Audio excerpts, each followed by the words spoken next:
What's good out there, Liquid Trucking? Welcome into the Liquid Trucking Podcast, episode 32. I'm your host, Marcus. So glad to have you all here with me today. Shout out to Mike Stanfield on this one, just because on the day that I'm recording this particular segment, he sent me a picture of his motorcycle, and he's got the 14-inch bars on there now instead of the 12-inch bars, and as soon as a little bit of glue cures, he's going to be off and riding. So, we'll take this as a moment to say, Mike and everybody else that's a motorcycle rider out there, I hope you're being safe and enjoying the new weather and this beautiful weather out here in the Pacific Northwest. It has been summer for about a week, and I know that because my eyes are watering and my nose is running off my face, but that's a story for a different day. Let's also take the opportunity here where we're talking about motorcycles to just remind everybody to keep an eye out for them. There's a bunch of them out there, and obviously there's a big safety risk around such a small motorcycle that somebody's riding on top of and a giant truck with 80,000 pounds of liquid on the back. So just be careful out there, whether you're riding or whether you're rolling. And that ends the kind of public service announcement section of the show today. But what are we talking about on this episode? Well, this has been something that we've been working on for a little bit now. It's an idea that came around a while back, and something that I spend a lot of time on forums. One of the ways that I get a lot of information from truck drivers is you guys just text me, and we have conversations, and we talk whenever we get the chance, which is a great way. That's the best way to do it.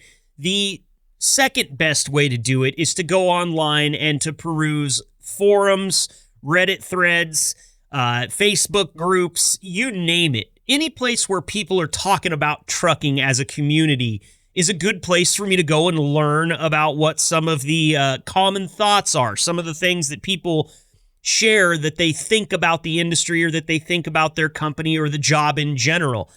And one thing that I see consistently out there is drivers with more experience, and before I say this, I want everybody to know that this is not exclusive to Liquid Trucking in any way, shape, or form. Think of this as truck drivers in general. Truck drivers in general will constantly say that, us older guys are out here watching all these young bucks, and they don't know what they're doing. Sometimes they're a little bit more colorful with their language. Sometimes they kind of categorize these people as steering wheel holders. You guys all know that. A lot of them get roped into working for some of the larger companies out there, and those companies don't have higher hiring practices or higher standards for their hiring practices, according to truck drivers in general. Again, I'm not saying this from any experience with these fleets. But what I am saying is that there seems to be a common thought out there amongst drivers that have been on the road for a while that the young guys just don't get it. Or maybe they just don't understand it as well as they could.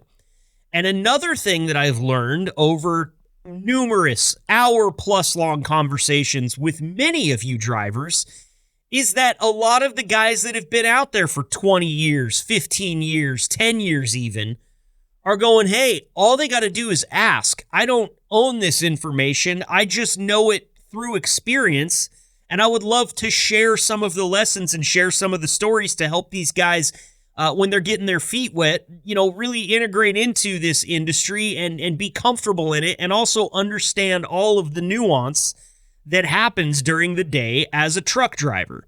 So I got to thinking, the older guys don't think that the younger guys know what they're doing. The younger guys obviously aren't reaching out proactively to some of the older drivers to get this information, maybe because they're intimidated, maybe because they don't want to feel stupid if they don't know something, maybe because they haven't met you yet and they're not comfortable just calling you. Cold calling is not something that a lot of different industries have to do, where you're just randomly calling up a person to start a conversation with them and they have no idea that you're calling and no idea who you are. That's a little bit of a nerve-wracking situation, especially if conversation with strangers isn't something that you're really into or isn't your strong point. I totally get it. When you have a mouth that never shuts like mine, talking to strangers is just something that didn't get you abducted when you were a kid, and you're probably lucky for that. But really, it's just some people, it comes easier to them than others. And I am one of those people that it comes a little bit easier to. So I thought, how can I use this? I don't know if I'd call it a skill. How can I use this attribute to help spread a little bit of knowledge to the younger drivers from some of our seasoned senior drivers? And that is what we're going to do precisely here in this episode. As you noticed when you clicked it today, the episode is called Sage Advice. And sage advice is something you get from somebody sage, somebody who's been around, a wise person, somebody who's seen it all, who's done it all, and who has the answers to the questions that you may have. So today on this show, we're going to bring in Polar Bear. He's obviously spent a lot of time on this podcast with us, and we are very grateful for that because Polar Bear is a never-ending spout of truck driving knowledge. The dude's been at it for a long time. And so I called him up and I said, hey, what do you think about hopping on the line with a couple of newer Liquid drivers, guys that haven't been with the company for a super long time, and they can ask some questions. They can field some scenarios to you, and you can help them out. And Polar Bear was more than happy to help out here. As you can imagine, if you've met the guy, you know that one of his great joys and pleasures in life is helping people. In fact, when I talked to him about this, I believe that he was hauling a trailer for a biking crew, like a crew that rides pedal bikes across the state of Missouri, and he was driving their trailer around for them. It's a modified dry van trailer that has like little apartments in it, so these guys can stay and change and get some rest while they're out on their massive bike rides.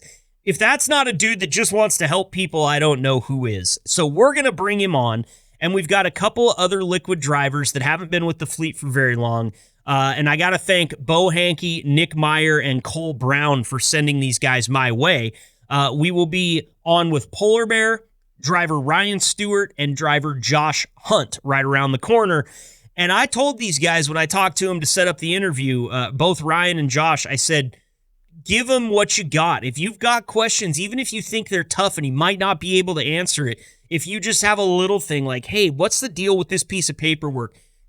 I told him, spend 2 days just thinking about what to ask Polar Bear because he will be able to help you. And if he can't, he will be able to tell you where to go to get the help that you need. So I'm very excited about this episode because it stands as like a possible fix for a lot of issues that new drivers might be having that maybe they just haven't made the company aware of because they're just trying to get their feet wet a little bit. They're trying to learn the job. And a lot of people, especially in an industry like trucking, learn by doing. So now that they've been out there doing it for a little bit, let's field some questions to Polar Bear and see if he can turn two with them and get this stuff figured out. As I said, very excited for this segment. Very excited to have you all here with us today. And again, if there's something, I gave a shout out to Mike Stanfield, Liquid driver, at the beginning of this. I didn't even mention that before he sent me the text picture of his motorcycle with the new handlebars on it, he sent me 2 different ideas to talk about here on the podcast. And Mike is not the only one that's comfortable doing that. I implore you, if you have my phone number, text it to me, call me. If you've got my email, feel free to shoot me an email that way. Or the best way that you can do it that's real easy and stress-free is to jump on liquidtrucking.com, click that podcast link up at the very top of the page. It will take you to a landing page with every episode that we've done on it. It will have information on all the guests of the episodes. If there was any pictures involved, like with Matt McKellar's vacation to Scotland recently, that's where we'll post them. And there's also an email address on there that is just a direct podcast contact email. It's podcast@liquidtrucking.com. Please send me your ideas. Please send me what you'd like to hear about. If you have questions that you would like asked on the show to certain people that might be coming on, we're planned out ahead for this podcast probably a month in advance at any given time.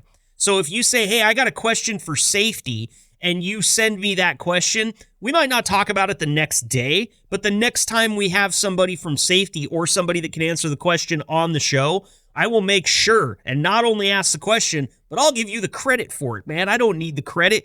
Coming up with questions for me is something that's tough because I'm not out there in the weeds with you guys with my hands on the equipment.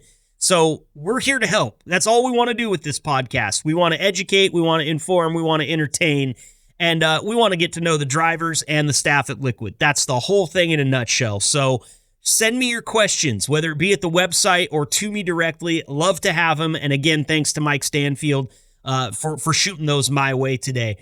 That's enough homework.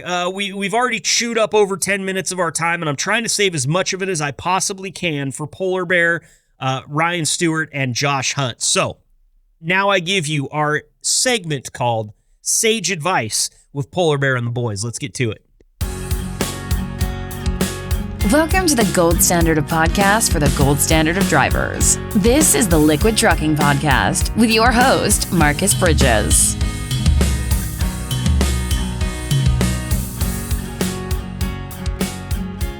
All right, it's here. It's time for our Sage Advice segment, and I've been looking forward to this the entire week. I've got my good buddy Polar Bear on the line with me here. Polar Bear, thanks for joining us again, my friend. Always a pleasure to have you. Marcus, I always enjoy it. Yeah, well, it's always good to have you here. And joining us on the line today, we got a couple of newcomers. Very excited to welcome Liquid driver Ryan Stewart to the show. Ryan, thank you for being here. Yep. Appreciate it. No problem. And we've also got Josh Hunt on the line. He's a Liquid driver as well. Josh, we appreciate the time. Thanks for being here, my friend. Yep. So I want to get to know you guys a little bit since it's your first take on the show here. Josh, how long have you been driving for Liquid? I started in mid-February, got my truck beginning of March. Okay, so we've got a few months under our belt there. And how about for you, Ryan? Started mid-March as well. Okay, were you guys in the same orientation class together by chance? I don't believe so, no. No. Damn it. I was really hoping we were going to have like fast friends right off the bat here, but that's okay. We'll get to there. We'll get there for sure. So, Josh, let's just talk a little bit off the top. How's things going in these first few months? How do you feel out there? Is it easier or harder than you expected? What are your thoughts? Yeah, it's been good. Easier than I thought, I guess. I'm more nervous than I needed to be, definitely out of the gate.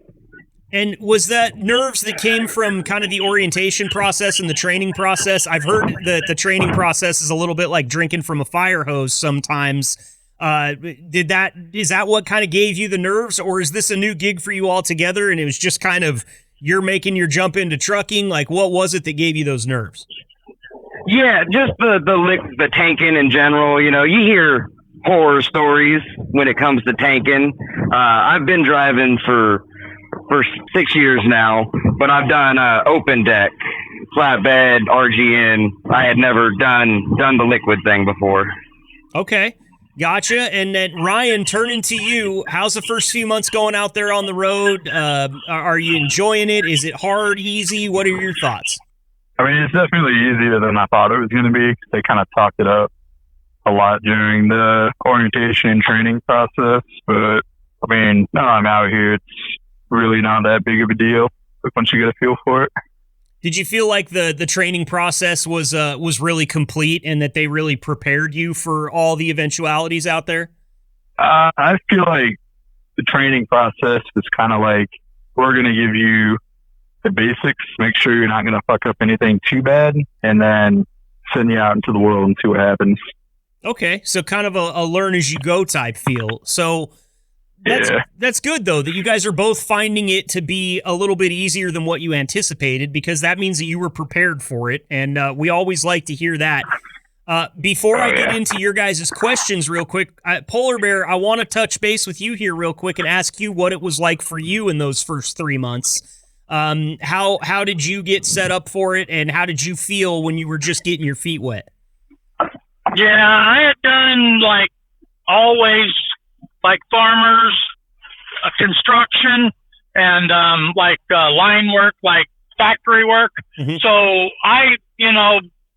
farming's in my background, but when I first started getting my license, nobody would hire me because I had nothing. And then the only thing I could find was, back in the day, me, OFC, but Liquid Trucking, there was that. And I've always heard two trailers you don't want to do is swinging meat and tanker. Well, I had my license, went through a school, and I'm like, well, let's jump in. And my trainer was Jim Cronin, and he was really good.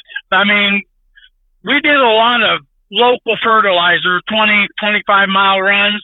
So he was hair on fire all day long. So I never really got to drive till when we used to go to Feed Energy in Des Moines all the time. And Mike Bynes is like, you ready to start driving? And I'm like, let's jump in, let's do it. And yeah, I've always learned and been taught, take it easy. My stepdad always, said the kiss, keep it simple, stupid. So, always take it easy. And I think I adapted pretty good. I would hope so. You're still here, so I think you're doing a pretty good job, man. Yeah. All right. Well, after a major wreck that everybody knows. Well, we'll save that conversation for another time. All right. Yeah. Yes. So Ryan and Josh, to set you guys up for this, I gave you a couple days. I told you, be thinking about some of the things that you might want to ask somebody that's probably seen just about everything. And you guys both said, all right, we'll see if we can cook up some questions. So Josh, we'll go ahead and start with you here. Do you have anything that's been kind of pressing you? Anything that you'd like to ask Polar Bear about processes or ins and outs of the trailer or the job or anything like that? So I only have a couple things. Anytime I get a load that's real foamy, I end up with a lot of heel left over. Because it's foam, it won't go out, but then, it settles, so by the time I drop it at a tank wash, it looks like I didn't get it all out. So that is very true, yes. So what to do there, Polar Bear? Because that sounds like that could cause some problems if people think you're not unloading your trailer all the way. Yeah, some things you can do is slow down the pump. But some of them, they go in and they drop in the top, so they're, it's like having soapy water. There is nothing you can do about it. And the only thing you can do is take pictures and let your dispatcher know that, hey, this will end up being foam. It will turn back to liquid eventually. And when you say, Josh, when you're talking about this, like you'll unload and then there'll be foam in the trailer and that will settle and look like there's still product left over. Obviously, does that happen to you a lot? Are you hauling a lot of things that is causing that to happen? No, maybe a couple of months that situation arises. The last one, it wasn't foam so much as the customer aired it off on a rear dump, but they had me facing downhill to the front of the trailer. So I looked in there, didn't see anything until I went to scale and was like, well, there's still quite a bit of weight in there. But, they didn't want to mess with it. They said they'd rather pay the disposal fees and try and get the rest out. That makes sense. I mean, especially if their offload is pointing you the wrong direction. Like, you can't fight gravity, right? Right. So what else do you have for Polar Bear there? Because I feel like that was a great answer, Polar Bear. You kind of said, like, listen, it's great that you're doing your due diligence, but sometimes you just can't do anything about it. And as long as you let your dispatcher know, you're kind of in the clear. Yeah. See, we haul a product called enzymes, goes to ethanol plants. It helps extract the ethanol out of the grain, and that's exact. I was one of the first ones to do one, and that's how I know it piled up, it foamed up out of the top. I got a hold of the customer and stopped, and he come over and he said, that's just foam, right? And I said, yep. And okay, well, keep going till you see liquid, which was purple. So I did. I called him back, and that we couldn't unload the rest. So we went to the scale house, and they brought up the tank was 104% full. The guy looked at me and said, "Can you get any fuller than that?" So I had him print that off, circle it, initial it, and they had me bring it all the way back from Knoxville, Tennessee, with about, if I remember right, 1,300 gallons, something like that. So we just took it back to the customer. Wow. Okay. Well, sounds like that one's marked off the list. Josh, you said you had a couple. What's coming up next? The only other thing I haven't run into it yet, obviously. I started in in March, so I should have had a little bit of winter experience, but spring came so fast. So I'm worried about what to expect during the winter. The biggest thing, super singles they're really good. It's just when you stop, you need to make sure, like overnight, when you stop, because even though there's snow on the ground, you're still making friction on your tires. You need to make sure that you pull forward and backwards. Let's say every 10 minutes, pull forward 2 to 5 feet, wait 5 to 10 minutes, back into your spot. That's my biggest piece of advice. And what about as far as the liquid? I mean, I've heard about like pouring hot water and all this other stuff, but by the time I get there, people are going to kind of expect me to know what I'm doing because I've been here a while, and I feel like I'm not going to know what I'm doing. As far as unloading, you mean, or? Yeah, getting the product to flow if it's cold, and I haven't had to mess with the in-transit heat really either. One of my biggest things, even when you're in summer months, but always blow air both ways. Always blow it into your tank and always blow it into the customer. And one way to know if it's not going in, so you're blowing it from your trailer into the customer, put your air down there so you can hear it. If that air stops, you got a blockage. Then you need to figure out, is it on the customer end? Is it where the valve is? I do that pretty much every load I have. Does that answer the question there, Josh? Yeah. I think it's gonna be one of those things too, though. You can't really know until you're doing it. Absolutely, man. Gotta get kicked into the pool. Thanks for those questions, Josh. And I'm hoping that if anything else comes up as Ryan goes through his questions here, we'll give you a chance to follow up here at the end of the interview for sure. Polar Bear, one of the things that we thought about in setting this segment up is that a lot of times you older, more senior drivers that have been with the company for a long time are really willing to help. Just like you're proving by being here right now, you're willing to give this advice. You're willing to talk to anybody that needs it. But sometimes it seems like the disconnect might be that the younger drivers might not know that you guys are available. And I want to give you a chance, Polar Bear, to say your piece and to kind of repeat some of the things you've said to me in the past about your willingness to help anyone out that needs it. Yeah, that is true. And back to the winter driving, and I brought this up on another episode before.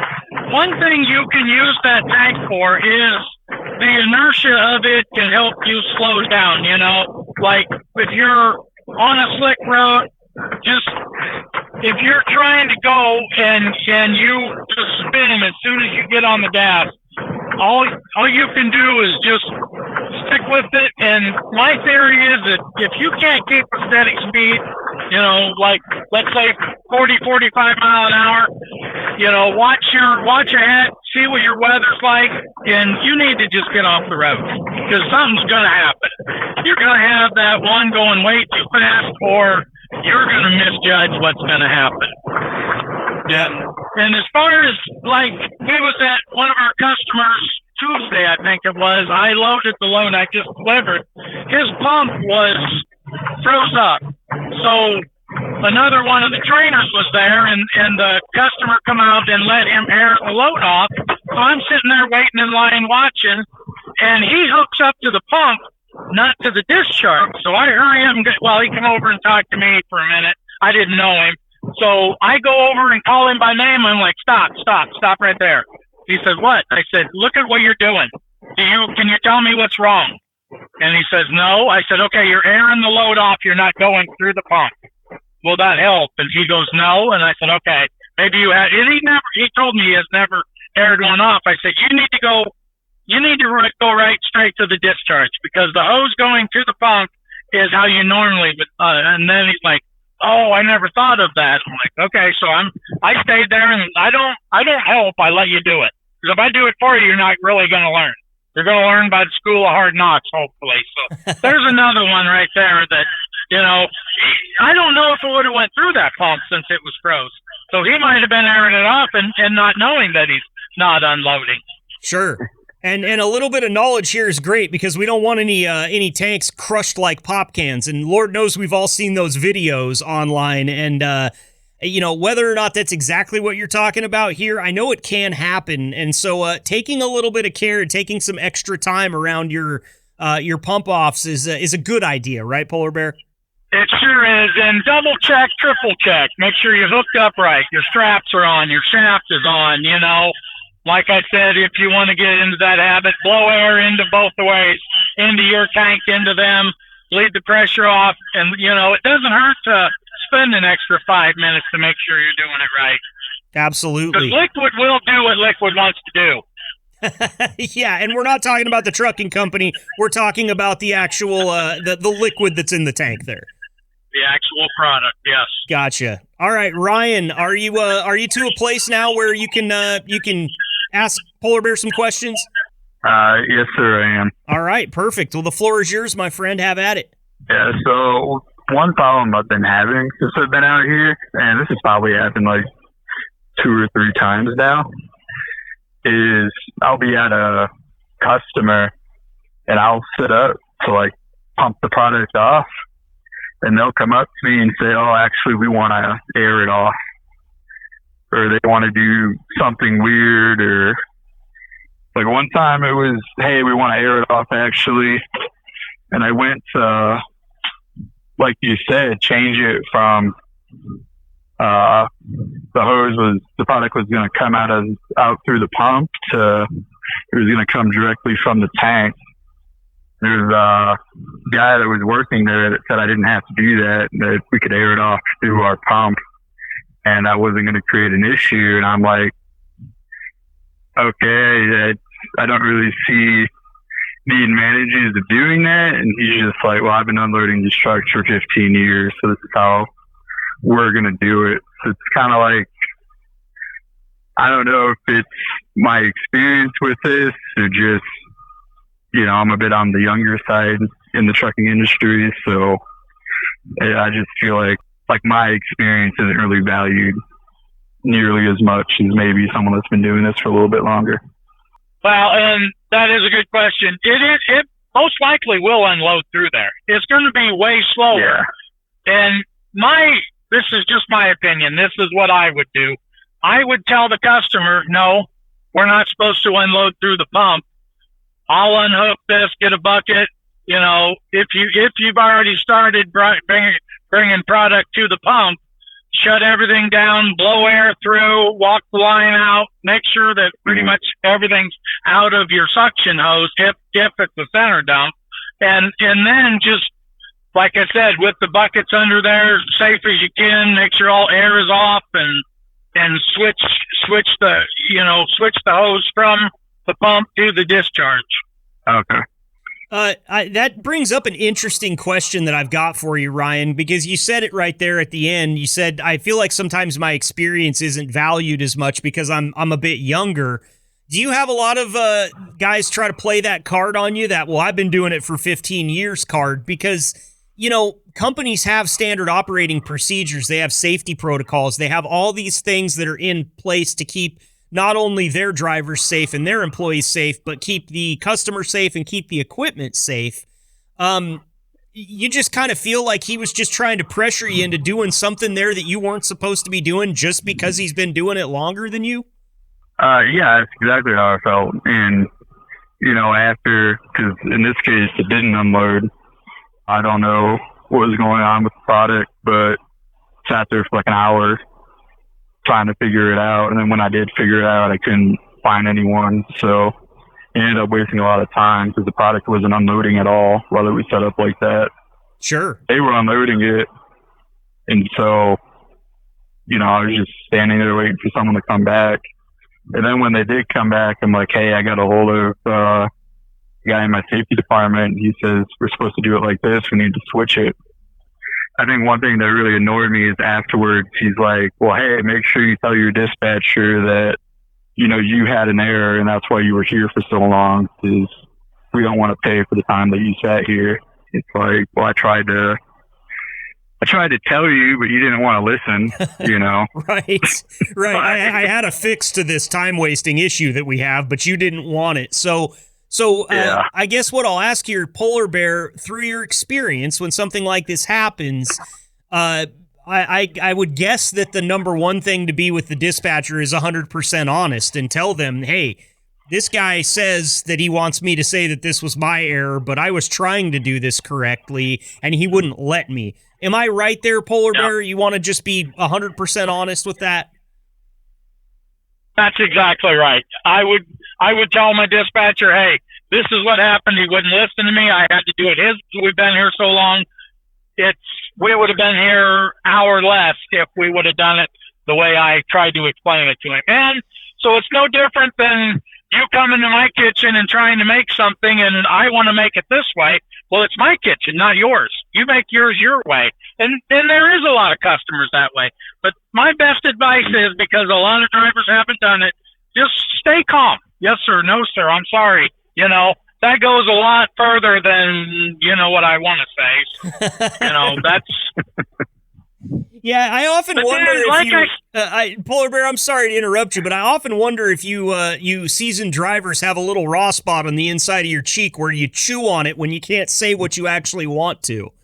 Well, I don't have that gene that I fly off of the handle. I do it on my own. I don't do it in front of people. Okay. Usually. Okay. I can't go and cuss somebody out and tell them what I think of them.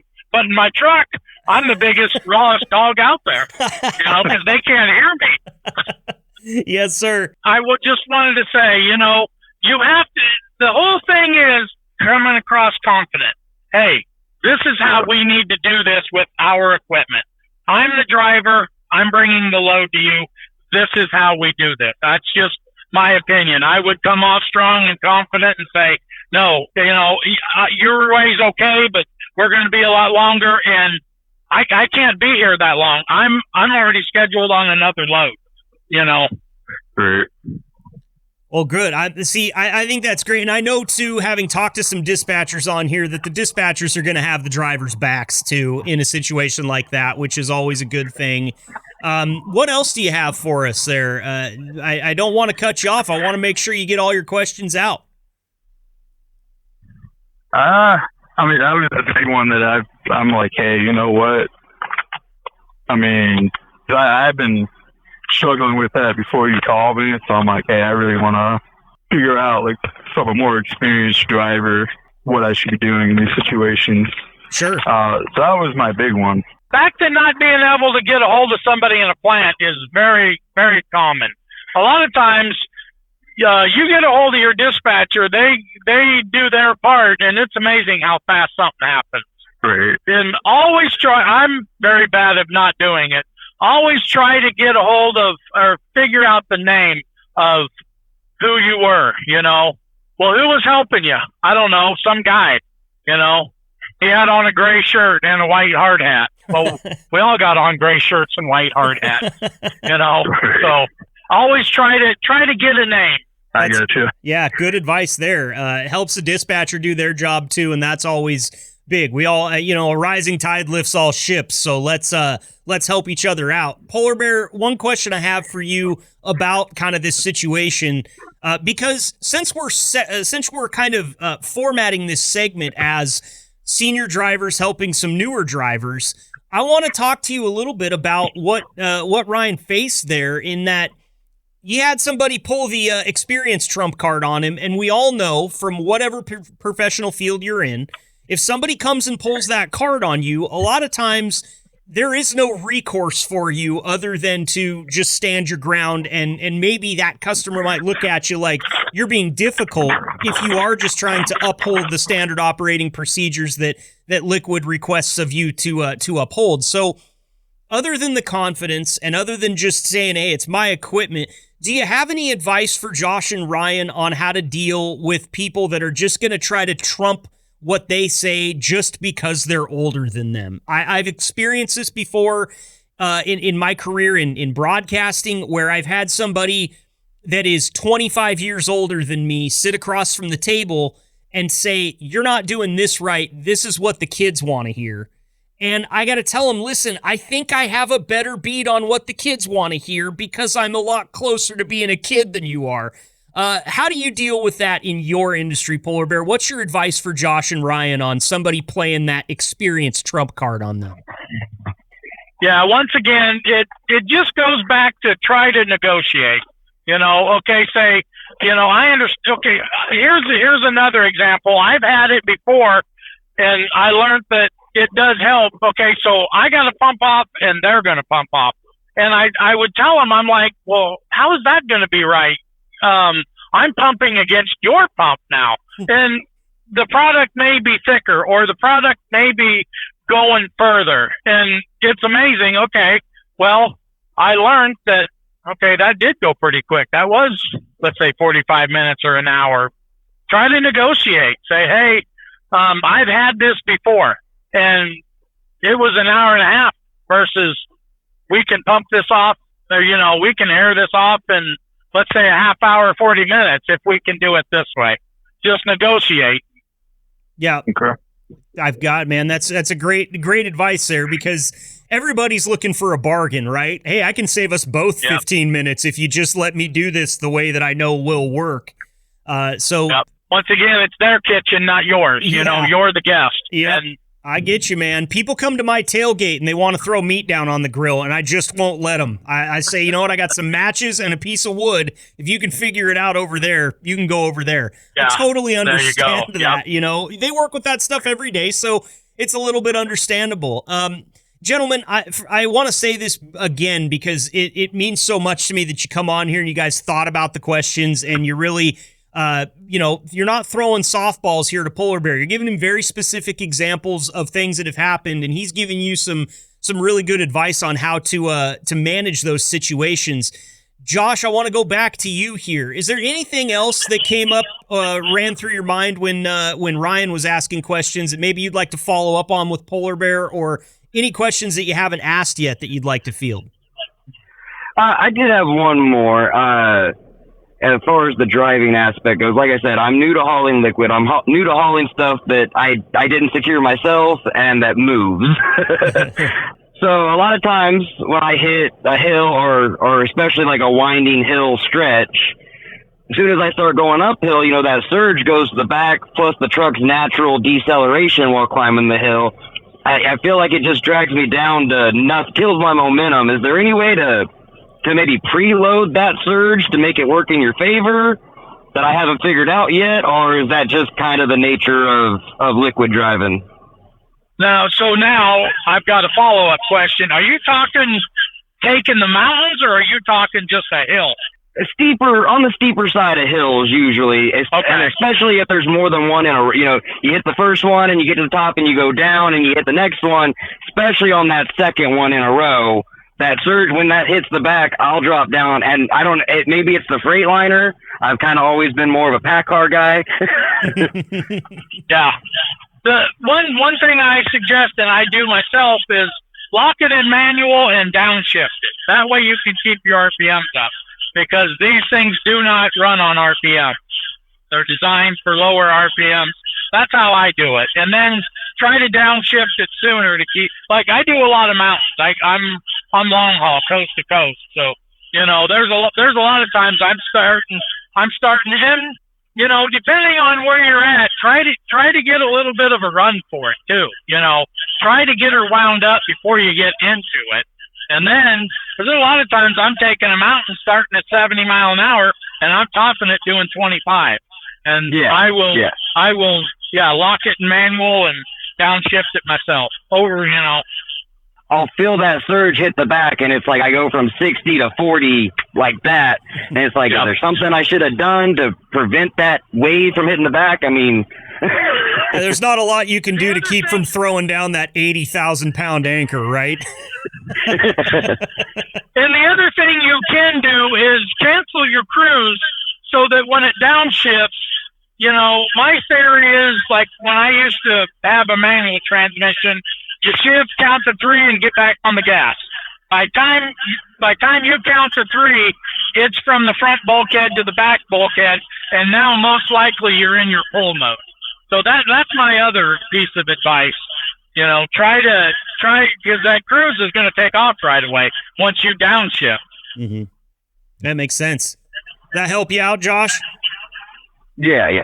Perfect. All right, Ryan, anything that came to your mind here over the last couple of minutes, anything that you have left to ask Polar Bear before I let you guys go? Yeah, actually, this is probably something that I should have asked because I've been having this problem lately. Because I do the coast-to-coast thing too, and I'm up here in Colorado right now. I've been having an issue where my RPMs are actually getting too high. I mean, I've gotten a call from safety on it. Had that problem again today while I was driving. So what would you recommend? Is it when you're going downhill with your Jake brake on? Yeah, it is. Normally it's up in the mountains, right? I'm going downhill, I got my Jake brakes on. You know, I'm sitting here thinking, hey, I need to slow down even more, and my RPMs are hitting 22, 23. Yeah. Once again, lock it manual is my best advice, because then it won't. You know, if I go about 21. That's my highest. They say you can go a little higher, but that's just way too fast for me. So I lock it in manual because as it's downshifting itself, it's going to jam them RPMs up. And then it's up to you to hit the brake and slow down, or like I said, my advice is lock it in manual going downhill. When you lock it in manual, it doesn't have that crazy fluctuation. Right. It won't, let's say, downshift 2 gears and drop it from, let's say, 900 to 1,000 RPMs all the way up to 22. Because if you're going down that hill and as that liquid comes forward, that inertia is just going to push you faster. Yeah. And are you saying 21 as in 2,100 RPMs or 21 miles an hour? No, 2,100 RPM. That's about my max that I do it, because it's when you go too high of RPM, it's that computer sends a message right away. You're too high. Okay. And I will just interject here and say, Ryan, if he was talking 21 miles an hour, he'd sound a lot older than he sounds right now because he's been doing this for a long time. So that would be some slow rolling across those mountains. Yeah. But I get it. Man. Well, I mean, we're paid by the hour to drive, right? I wouldn't be too surprised if someone's going 20 miles an hour down those mountains. That's a very good point, man. It's interesting that you guys talk about this because, I grew up over here in Oregon and up in the northeast corner. Polar Bear, I know you're familiar with it. Ryan, Josh, you might be too, but Interstate 84, Cabbage Hill. I always noticed when I was driving from the Pendleton side headed east, up Cabbage Hill, I noticed that the truck drivers were going a lot faster, and it finally occurred to me after months of doing this podcast, those guys are just building momentum because that hill doesn't stop. It goes up all the way to the top at a steady grade, and then you're flat for a little bit, and then you just start going downhill. And Polar Bear, that's all those guys are doing is building momentum there, isn't it? That's a lot of it. Yep, depending on what your weight, what your, how many RPMs you got, or your, how much torque your truck has, if it's going to run out of power, just like we had on another one, Marcus. They're going down way too fast for me. Okay, is that a box trailer with a full load of sailboat fuel, or does he got 48,000 pounds of dog food or coil? Right. No, it makes sense, man. Well, you know what? I'm not out there driving, but I've learned a lot today, so I really appreciate it. Polar Bear, you're always great on the show here, and we like to just kind of pump up the fact that you are willing to help anybody that wants to reach out with all of this type of stuff again. And I just want you to say that one more time so they don't think that it's me trying to send them. If you need help, call you, right? I've given out my number many times, and I tell them, I'm not going to put your number in my phone. If I don't answer the phone, leave me a message. I will call you back, depending on what's going on. I'm going to give you the best help I can as far as going to a customer. Yeah. But I do have a piece of advice that isn't really trained. We got the Food Creek pumps, we got the Roper pumps. my theory, my piece of advice is when you got a roper pump, let's say you got liquid paint on, which you don't need a food grade pump, you got two hoses going to the customer. You open that valve, there is two 3-inch hoses full of air going to that pump. Before you open anything on your side, open your bleed off either on the pump or on the blow off valve and get all that air out of there, because it will airlock. It'll turn and you think you're unloading. 45 minutes later, you look at your gauge and it's like, well, I'm still at the same, because it's airlocked. That's my biggest piece of advice to somebody. That's a good one, man. Don't want to get caught with those airlocks. They have a tendency to not move at all. Yeah. And it's not going to tell you, hey, we're not unloading. Absolutely. Josh Hunt, I want to thank you for your time on here, man. I hope the next 3 months are as good as these first 3 have been, and we will follow up with you guys sometime in the future, get you back on to see if any of this advice that Polar Bear gave you helped out, man. Thanks for being here today. Yeah, I appreciate it. And it's hard to come up with these questions because the company is, I mean, if I run into a problem between my driver trainer when I started or Bo Hankey, or I usually have somebody that'll answer the question right away. Yeah, no, it's good, man. And these guys put a lot of work into that orientation and training process to make it as good as it is, so you're ready. And you know, we've talked to Bo Hankey a lot on this podcast, and Bo's got a lot of experience behind the wheel, and you can tell that he tries to transfer that to all of his trainees. So, you know, hats off to Bo and the entire department, orientation and training there, because they're doing a great job. Ryan, we appreciate you as well, my friend. We'll follow up with you as well. Thank you so much for the time. Yeah, appreciate it. And Polar Bear, as always, we'll get you back on here soon for a litany of different things, but we really appreciate you passing on your knowledge and sage advice to these younger drivers today. Well, and I'm just one of them that I like helping people. I like teaching if I can. And the difference in 23 years from now is I was driving on a day and a half, and now it's, 2 weeks? You guys are in training for 2 weeks? Yeah. But there was 30 trucks here when I started too. Right. Yeah. Yep. All right, fellas. Well, listen, stay safe out there. Keep the shiny side up. We appreciate the time here on the Liquid Trucking Podcast. And Polar Bear, Josh, and Ryan will be in touch in the future, all right? All right. Sounds good. Good talking to you guys. And Marcus, always, I enjoy it. We enjoy it too. I've never said this before, but you're really good at your job. I really appreciate talking to you. Dude, you said that before we even came on the air, and I told Ryan and Josh you were going to make me blush, and now I'm on camera and I'm blushing, Polar Bear. Come on now. Good deal. Thanks, buddy. I appreciate the vote of confidence. Right. You guys take care, okay? Enjoy. Yep.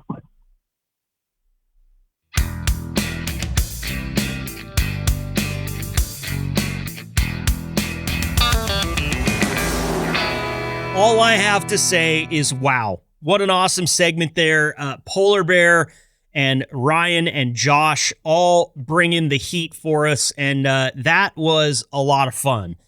I don't ever profess to know how to just basically bring you guys exactly what you want all the time, but one thing I feel like really resonates with drivers everywhere is drivers helping drivers. There are so many variables in what you guys do every single day, and I don't have to tell you this, you know that, but it's very plausible with all these variables to say that the situation you might find yourself in could be unique to you. You might be the only person that has gone through what you're going through, and in some cases, there might not be an exact answer, but in most cases, somebody has gone through something similar. Somebody will have some advice for you, maybe just a standard operating procedure that you didn't catch. Somebody might just be able to give you a piece of advice that never really crossed your mind until they said it. And that's why I'm going to try to make this type of a segment on the podcast something we do more frequently. I would love to have a sage advice segment. I would love to give some of the senior drivers at Liquid the chance to come on and share their knowledge, because I've talked to enough of them to know, just like Polar Bear, they want to share this knowledge. They're all about this whole sense of a rising tide lifts all ships, okay? If every driver at Liquid Trucking learns one thing from each one of these podcasts that makes it a little bit better on them, makes it easier to do their job, makes it so that they bring even a higher rate of customer satisfaction, if it makes you safer out there on the road, it doesn't matter. Any positivity that we can affect with this show is positivity that we want to spread to the masses. And that is really what that Sage Advice segment there with Polar Bear and Ryan and Josh was all about. Let's spread some knowledge. Let's spread some positive things. Let's spread some good vibes and some sage advice, if you will. I got to tell you, that's probably the simplest name for an episode that I've come up with, because it's pretty right down the middle, right? You're getting sage advice from a dude with a lot of experience. Okay. But I love it because it's like, as a young driver, if you think back, you're sitting there in your truck right now, you're listening to this, and you think back to like your first couple of weeks out there on the road, how did you feel? What was going through your mind? Were you panicked? Were you uncertain? Were you just kind of flying by the seat of your pants? Look, I know that Liquid has a very extensive and very in-depth training program that gets drivers very ready before they get out there on the road, okay? And I know that because we've talked about it extensively on this podcast. I understand the paces that you get put through in training, but still, that's training. So when you're out there live on the job and you have these thoughts run through your head, man, I wish I knew about this. Man, I want to ask this question, but I just feel a bit nervous because I feel like maybe I should have picked it up in orientation or training. Hey, there's a lot of good people at this company with a lot of really good knowledge, and they are looking to help in this situation. Don't wait. Don't let it fester and try to figure it out yourself. If it's really causing you an issue, you got to ask somebody, and hopefully you'll be able to tune into this podcast more in the future and get some good sage advice from some senior Liquid Trucking drivers. There's a lot of them out there, and you guys, they are really, really damn good at their job. That's going to wrap it up. Episode 32 is in the books here on the Liquid Trucking Podcast, and who thought we'd ever get to episode 32? We're cruising right now on a gravy train with biscuit wheels. We're more than halfway through a year's worth of episodes, and don't worry, once we get to that year's worth, we're going to throw a little party, a party on the podcast, obviously. It's going to be tough for me to make it out to Omaha as much as I would like to. Or Plattsmouth, excuse me, to throw a real party like I'm capable of. Well, maybe you don't, but you think I might be capable of. However, we'll throw a party on the podcast. We'll involve as many people as we can. So look forward to that milestone coming up way around the corner. 20 episodes from now, we'll hit 52 episodes, and that is 1 year's worth of weekly talking. So I think that's all I have to say for today. Don't forget, once again, head on over to the webpage, podcast@liquidtrucking.com. If you'd like to email me, if you've got my phone number, use the damn thing. I didn't buy this and keep this same phone number since 2003 just so nobody would use it. It's always gone right to my pocket since cell phones were a thing.